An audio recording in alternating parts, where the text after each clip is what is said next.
Hey guys, welcome to our yet another episode of Human Chain. And we've been saying that we are actually connecting with people who are doing ground level work for COVID.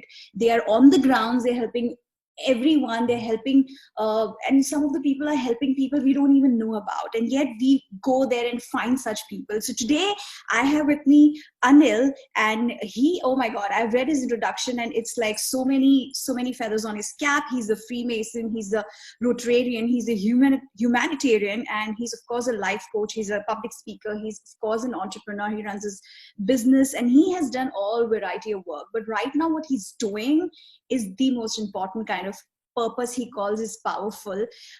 He's helping migrants, he's feeding them in Bangalore. I don't know him, where it started, what happened, and what exactly is his purpose. So let's welcome him on the show. Let's ask him more about this. How are you doing, Anil? Welcome to Radio Zindagi's special episode.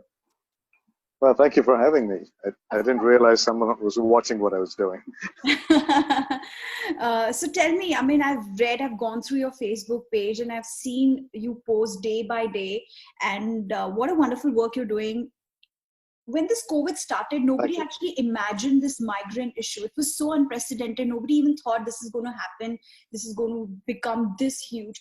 So what came in your mind? Where did it start? What was that one thought which was like, okay, I have to start, helping these people out? Well, the only regret I have is not thinking about this sooner than I did. Because when I started this whole thing, it was about going on the highway and finding these people walking back or trying to walk back or get home. Mm-hmm. And because of my history of driving around the world, for me, a highway is home. And if I could make it home for someone who's, there right now, I felt, because a lot of people have done that for me when I was on the highway. Although not walking, but when I drive, there are times when money has no value on the highway. It's just the human connection. It's not about who has money and who needs to be fed and who doesn't need to be fed. It's about who needs it, and that's it. But regardless of money, I had money in Tibet, but I still didn't find food till I went into somebody's house and knocked on their door and actually begged for food. And they took us in like we were the best thing that happened to them, and they opened up their homes to us, and they were a really poor family. Right? And it's so when I saw this happening, I said, what can I do to make their lives easier? I know I can't change their lives, but I can make it easy. And that's how, and I started it too late. Before that, I was trying to become part of a supply chain where I was taking food from the caterer and delivering it to a central point where others would take that food and take it to slums and feed the slum people. Because this affected them as well, not just the migrant workers. Right? These are daily wage workers. But somehow it didn't strike me to do this because, like you said, wasn't expecting it. And then my mom just put that in my head, saying, "Hey, can we do something for them?" I said, "Yeah, why not I think of that?" Yeah, you're absolutely so overnight that changed. I just put out on Facebook and asked my friends and family on Facebook. A lot of them I don't know, never met. That's the new kinds of friends, right? And they sent my foundation money overnight, and got me doing this. And then we drove around for a few days on the highway and found not many people there. Then I realized that the government had started trains already, and so there were people being asked to come to the processing centers to get their medical exams, filling out their forms, and then being bussed into the station and then taken on a train and sent home. But these centers were teeming with people. On a given day, you'd have 4,000 or 5,000 people there every day, and it wasn't enough. There wasn't enough resources there either. Yes, the local municipality brought food, but it wasn't enough. There wasn't enough water. There wasn't enough food. Not that the government's intent was to keep it short, but augmenting all of that made sense to us. So Yeah. I diverted and came to those centers, and I started serving them there. And just not me, there are other people that I met doing that, and then we formed an alliance and scaled up the impact. What I started trying to do for 10, 15, 20, maybe 50 people, at the end of the 26th day, it turned out to be that we affected the lives of 35,000 people Oh, wow. that were heading So back. 15 So to 35,000 people. yeah, that just That grew must and have, scaled so well. wow, that's amazing. That's great. And I have seen some of the videos where you asked people that this is the food given by so and so, and this much food has fed 1,800 people. If anybody can send more food, please do. So there's a thought, there's a transparency, there is that people can come and help you guys out. That's what I think. That's what your main purpose is, right? Yeah, so see, charity has always been a double-edged sword. Yeah. It's always that, hey, listen, I'll give you the money, but where's it going? Yeah. You'd Yeah. never question that when you put that money in a temple, right? You'd never question where it goes. Yeah. But the moment you give it to a human being with every good intent, but something in the back of your head is always questioning that. You're right. So it's important for the people to understand where their money is being spent and that they see it and they become involved in it. Yeah. A lot of people give you money, but they have no way of actually being involved. But when they're seeing their money and their generosity, because it's important, money is important. Yeah. There are a lot of people willing to do, but there are a lot of people who want to do but can afford to pay, but Yeah. don't have time to do. It doesn't mean that they're bad people. So uh, uh, uh, it's very harmonious when the people who can afford and the people who can do get together and achieve an objective together, sharing with each other their experiences. Mm-hmm. And nothing more potent or powerful than to involve everybody that's involved so that they feel a part of it. Yeah. And so the Absolutely. Facebook posts, so So the Facebook post. Okay. yeah, so that's the only reason. Yeah. So tell me, you started with so less. I mean, obviously, feeding 35,000 people is huge. But was there any fear in you, because you are also going out in a time where it's like it's a pandemic, it's a COVID, it's still there. So were you like struggling with that thought, or you just didn't think anything and you were like, no? No, I don't. That never crossed my mind because, Okay. see, even as a person, uh, You're fearless. I've spent a lot. No, no, I wouldn't say fearless. I have a lot of fear. Okay. Okay. Because the Now people there's a who don't difference. know you, There's a difference between fear and courage. All right. yeah, that's Courage is not that you don't fear anything. Courage is that you act in spite of the fear. yeah. Okay. So yeah, I'm afraid, but I'm not afraid of dying. I'm Mm, not afraid. I mean, I'm afraid of catching all kinds of mm, illnesses around you. This is just one more.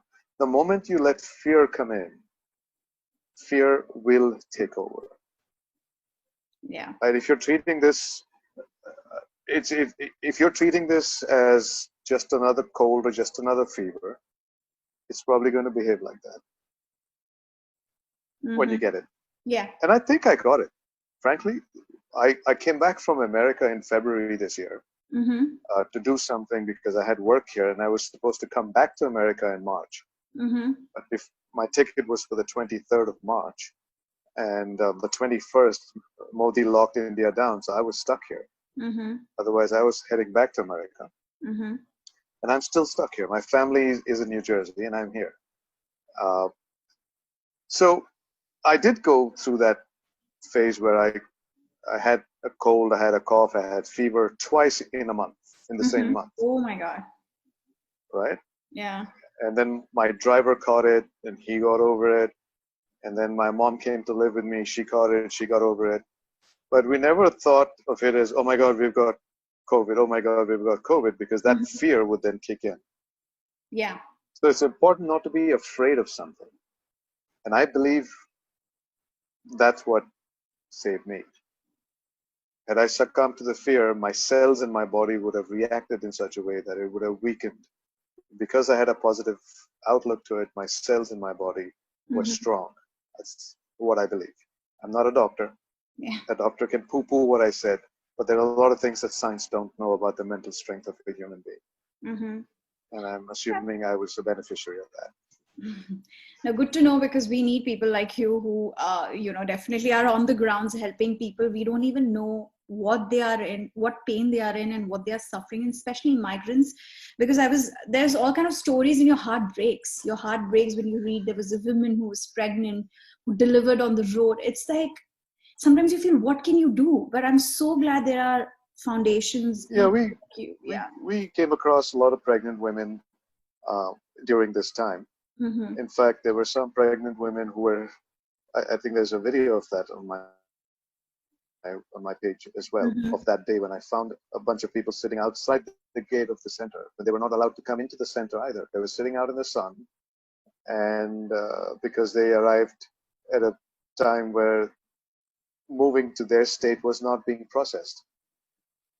But there was adequate shade inside under trees. Those grounds were huge, but they were made to stay outside, which I found very odd.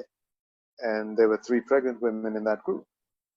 And so I went in and told the police. I said, listen, is any reason why they're there? Why can't they just sit here on this side and please be safe from the elements? Mm-hmm. Because it was monsoon, it could have rained anytime, and it did actually.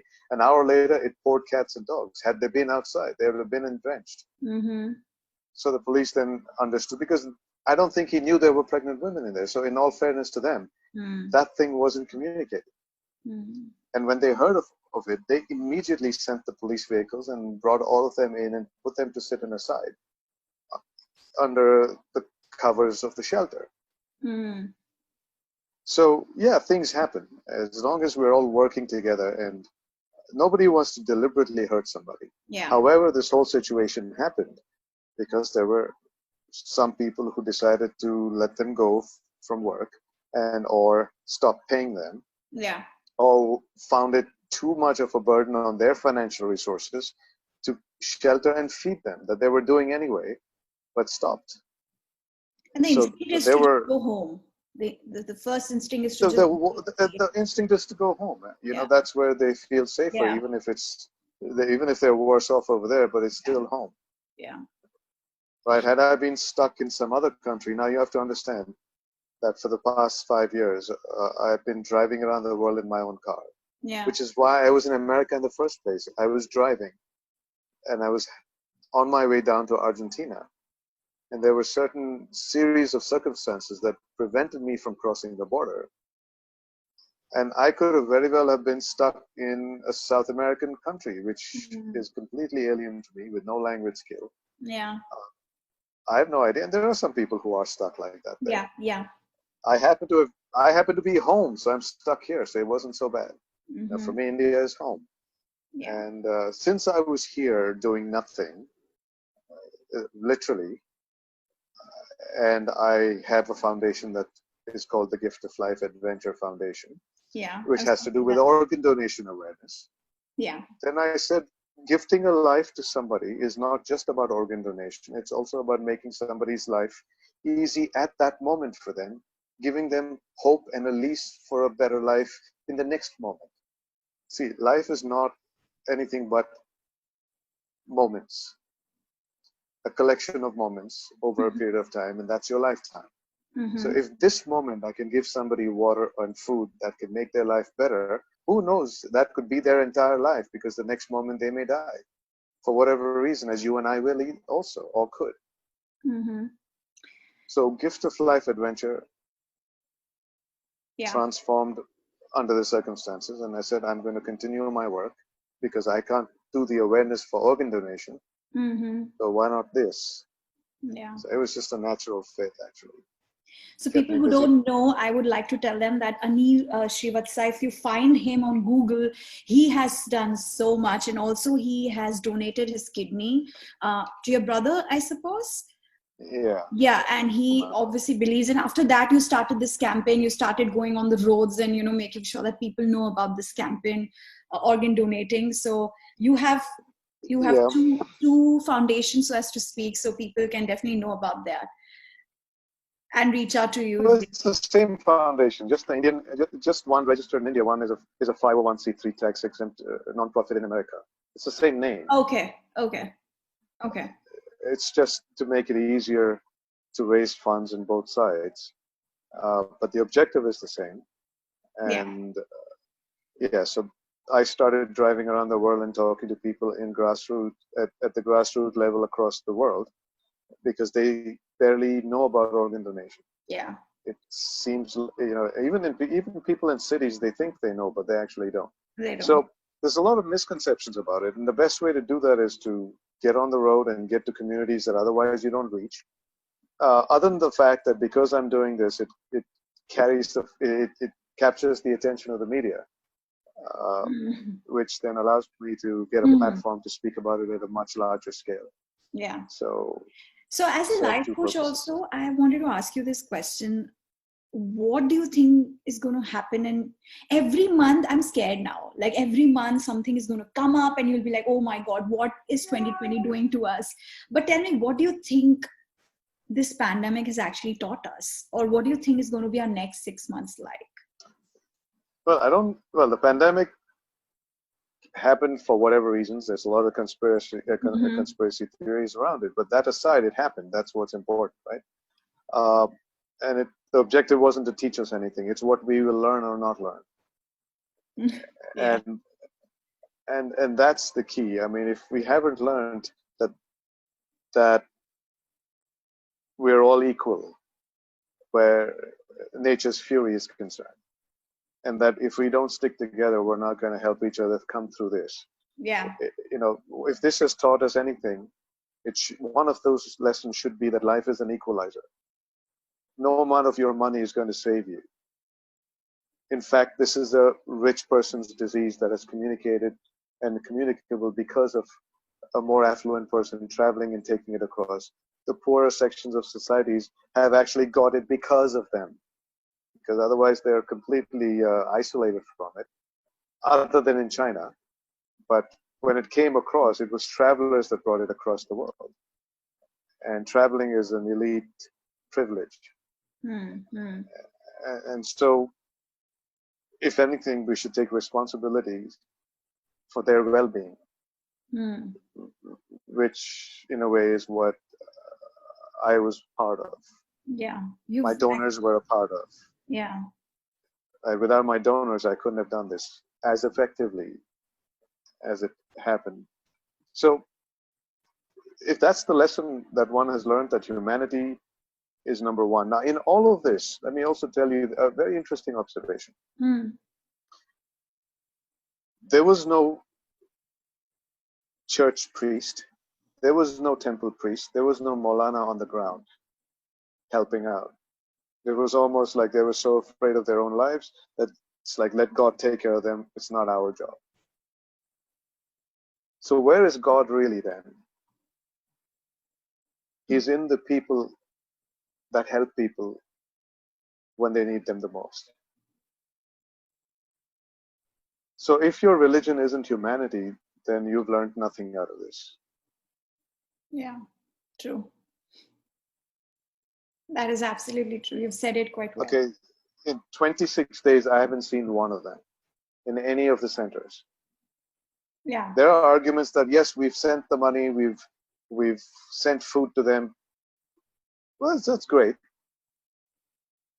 But then it's not just the money and it's just not the food. I think what gave them hope was our interaction with them and treating them like human beings with respect. Speaking to them, joking with them, making them laugh. In the process of feeding and hydrating them. Treating it like, hey, it's no big deal. We're here to help. As opposed to, I'm not here to help because I'm better than you. I'm here because I'm a little better off, so I can come and share that with you. If that hasn't been learned, then maybe another one will teach them. Oh no, I think everyone should learn right now. All right, so before I wrap up, I have to ask you, how can people help you and support your foundation and take this journey ahead? Because obviously, as we all know, COVID is still here and we don't know kab tak rahega. So tell us about that. Well, COVID is here, still be here, just like the flu is, just like everything else is that has Yeah. come and stayed. Yeah. All right. First of all, don't be afraid. How can you help me? In general, if people want to reach See, out to you or, no, I know. So yeah. just so you know, just to put things in context, the impact. Sure. Now, this is one person that's actually done the work. Yes, I've been supported by a lot of people behind me, but if I get even more support, this one person can become four, can become five. Now, even in my quest for organ donation awareness, driving around the world, my wife and I have done this relentlessly. And my goal is to reach 1 million people face to face, not through the media. Through the media, I've done much more. I Mm. mean, much, much more. Many, many millions because of the media attention I've got world over. Mm-hmm. But my goal is to speak to them face to face in talks, to tell them my story and to be able to engage with them and connect with them. And I've only done 77,000 so far. Okay, but that's one person. My goal to reach 1 million, it could happen sooner if I had more people telling the stories, which means if I had more funding to do it, I Mm. will show you where that money goes. And no different from COVID. If COVID is the kind of response I need. In fact, I'm even uh, drawing out a blueprint for starting something called the radar. Now, I'm just saying it out here. I don't know when it will come true. Okay. Okay, my intent is out there in the universe, and it stands for Rapid Action Disaster Aid and Relief. Mm. I want to be able to deploy such fast-acting relief measures in India. That means it's almost like what FEMA does in the US. Mm. I don't think we have something as organized here. And it's left to us private individuals or NGOs that may want to do it. So that's also gifting a life. It's not just organ donation. So the charter of my foundation is not just organ donation. It's the beginning of it. It Mm. also It's just one thing. states You're going to it's take it one forward. project in the, One project. yes. Got it. So how do you fund me? Like I said, I have a 501c3 in the US, and most of your listeners are there. And if you have an annual giving program with yourselves and your companies and a matching thing, consider us. Yes, we're not the large names. The large names have other people supporting them. It's guys like us that actually need your support, and we're actually there where our administrative costs, which means every dollar you give, most likely not more than 3% will be used for overheads or whatever. Just like I'm a Rotarian, right? Yeah. Rotary clubs around the world are the number one nonprofit where they spend 3% of what they collect as administrative fees, while a Red Cross spends 40%, or an Oxfam for that matter spends as much.